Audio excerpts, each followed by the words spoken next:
friends. It's about 3 weeks of Dragonflight Mythic Plus Season 3, so I think it's a fair time for us to start looking at kind of how the meta's forming here with the dungeon difficulty, with healing, with some of the other stuff, and also take a peek at some of the incoming nerfs on Tuesday and kind of piece together what we're looking at here. So first of all, the healing meta.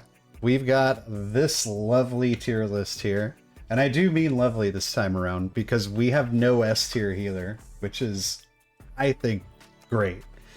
We got Disc that has been steadily on top. It has been S tier for most of the previous 2 weeks, but this week it has been a steady dose of A tier between these three. You got Holy Paladin, Preservation Evoker, Resto Shaman, and Holy Priest. Holy Priest, you know, always suffering from that, the fact that Disc is super good and everybody's playing that right now, right? I do think Holy probably is the lowest tier healer, but I don't think that it's like horrible garbage, and Priest players have two options, right? Resto Shaman, the one that probably needs the most help right now. I also think Preservation Evoker really suffers from the Og in every key disease, just like Devastation does. I don't think either of these specs are actually bad. It's just they're not seeing play at super high levels because Evokers are playing Og at those levels. And then we got Mistweaver, which finally seems to have surpassed like expectations. All those Mistweaver buffs that we've been, you know, like adding up over the years, they're finally here. They've finally arrived, guys. If you're a Mistweaver monk, your time has come. And then Disc, which is, you know, what I've been maining. Disc feels great right now. It's super fun to play. I know some people weren't fans of the rework, but I don't know, man. I think it's super fun. I've been enjoying it a lot. It's very strong. Throughput, damage, just feels really good to play right now. So I'm loving this. If you look at the other, you know, all other roles, this is the only one with no S tier.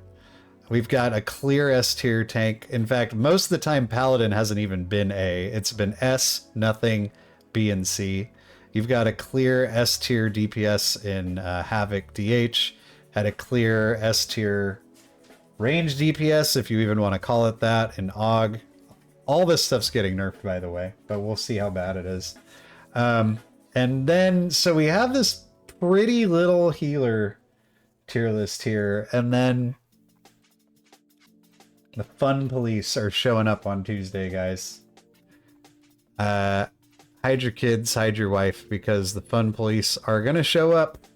They're coming for your healers, which is what we'll look at now. So Mistweaver, Mana Tea reduces the mana cost of spells by 25% down from 50. Upwelling can now stack up to 15 times rather than 18. Essence Font Healing decreased by 10%. Invigorating Mist Healing decreased by 10%. Calming Coalescence now increases the absorb amount of Life Cocoon by 2%, down from 3. Vivify Primary Healing increased by 5%. And Ancient Concordance now increases the chance for Blackout Kick to reset Rising Sun Kick by 12%. These changes and all the changes I think we're going to see here, pretty much based around raid, which is a little unfortunate because a lot of times these raid nerfs have, you know, disappointing side effects in Mythic Plus. That said, if this is the worst that happens to Monk, I think Monk's going to be sitting pretty in Mythic Plus. We skipped Evoker, or excuse me, we did skip Evoker because there's no changes for Prez, but Resto Druid. Ferocious Bite damage decreased by 20% except in PvP. Rip damage decreased by 15%, except in PvP. Rake damage decreased by 10%. Shred damage decreased by 10%. I mean, Resto Druids have been shredding really hard. Their damage is pretty bonkers. This is going to bring them more in line, I guess. So, I guess solid change there. I like cat form doing damage. Actually, having played a ton of Resto Druid this expansion, cat form has felt like so watered down in season 1 and 2 that I hope that in spite of these, cat form's still going to feel good and worth taking, because cat form's super fun. Cat weaving is fun. Like, having all your druid damage just come from like dots and weird trinkets and potions and stuff, not as fun. Turning into a kitty cat and fighting things is way more fun. Holy Paladin. What do we got here? Holy Paladins are chugging mana potions like Stone Cold Steve Austin used to chug beers in his WWE intros. Crusader Strike now costs 6/10 base mana, was 1.6, and deals 25% increased damage. Hammer of Wrath now costs 6/10 base mana, was 1%, deals 20% increased damage. I'm sure that Holy Paladins worldwide are celebrating this monumental shift in their gameplay. Priest Disc. Okay. So they're hitting me where it hurts. All healing reduced by 3%, all damage reduced by 3%. I mean, it's not the end of the world. The only thing to note here is, like, your damage is your healing. So this might be more to the tune of like 5%. You're gonna, you'll feel it a little bit, but I think Disc's still gonna be super good. Again, I think this is just a byproduct of a raid, but I mean, Disc's been doing really well in Mythic Plus too. I think they'll continue to do really well. Holy Priest.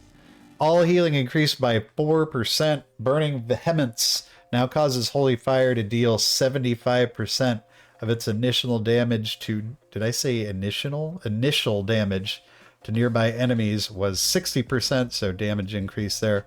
Amir Drasil 2-piece set bonus renews caused by Serenity. Now lasts 18 seconds. Renews by Sanctify. 6 up from 5. I mean, tier sets, especially for M+, like, not super great. Will continue to be not super great. Yeah, I think Holy needs a little bit more than that. It's a start, and you know how these things typically go. They kind of get rolled out several things at a time. Resto Shaman. Healing Surge now costs 4.4% base mana, was 4.8. Wow. Chain Lightning damage increased by 20%. Acid Rain damage increased by 10%. These are your bread and butter, like, DPS spells, so that'll be nice. And then you have this kind of like laughable mana change here. With other specs doing less damage and Shaman gonna be doing more, that's a thing. That'll help. I don't know if it's gonna fix like them being kind of the outlier healing spec, but that's the thing. So anyway, these are, nothing in here is gonna like break the game. I think Demon Hunter is actually getting the stiffest nerf that I saw, but they're not healers, so sorry, Demon Hunters. Better luck next time.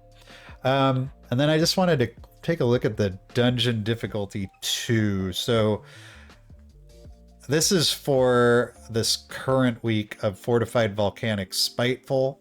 And since we're still, like, everyone's in the process of gearing, this is probably the most accurate data we have. Yeah, you have Blackrook Hold on top, AD, Fallen Waycrest, Darkheart, Everbloom, Throne of the Tides, and Rise. Like, I would, right down the line, I completely agree with this. To me, there's, like, a line here between, like, Darkheart, where I would cut off Everbloom, Throne of the Tides, and Rise. Like, these 5 have such lenient timers. I have timed Blackrock Holds and Ataldazars that are like, I mean, we had no business timing them. Even Waycrest, actually. I had a 30 death Waycrest. It was like a 21. And we timed it. We had at least like 2 full wipes on bosses. I feel like the timers are all over the place this season. Like, Rise timer is actually fairly tight. And I think that plus the fact that it's got probably some of the hardest bosses are what's going to make it, you know, the perennial F tier. Throne of the Tides, actually, in the pug groups that I've done, it always comes down to that gauntlet. Everbloom has some kind of uniquely hard bosses, I would say, second and third, obviously. These 3 are like far and away harder than these top 5. Like Fall, dude, the timer in Fall, if you can just kill things in there. Like, Fall is 3 chestable. So are all of these, but I'm curious, like, what Blizzard thinks about when they make a timer. Like, what in their mind should a successful group do? Like, should a successful group be able to wipe once, twice? Because in Rise, you can't really wipe. In Blackrock Hold, dude, you can have the time of your life in there. You can do whatever you want, and you'll eventually be probably walking across the finish line feeling pretty good about yourself. I remember, I think it was week 1, we had just ridiculous Blackrock Hold that we timed, where there was just like, I was total clown fiesta, deaths all over the place, and then we still totally timed it. So yeah, so far though, guys, I'm enjoying. Thanks for watching, guys. If you enjoyed the video, make sure you give it a thumbs up and subscribe to see more WoW content in the future. And if you'd like to see more content like this, check out my live stream on YouTube and Twitch at twitch.tv/DonkeyStorm or right here on this channel.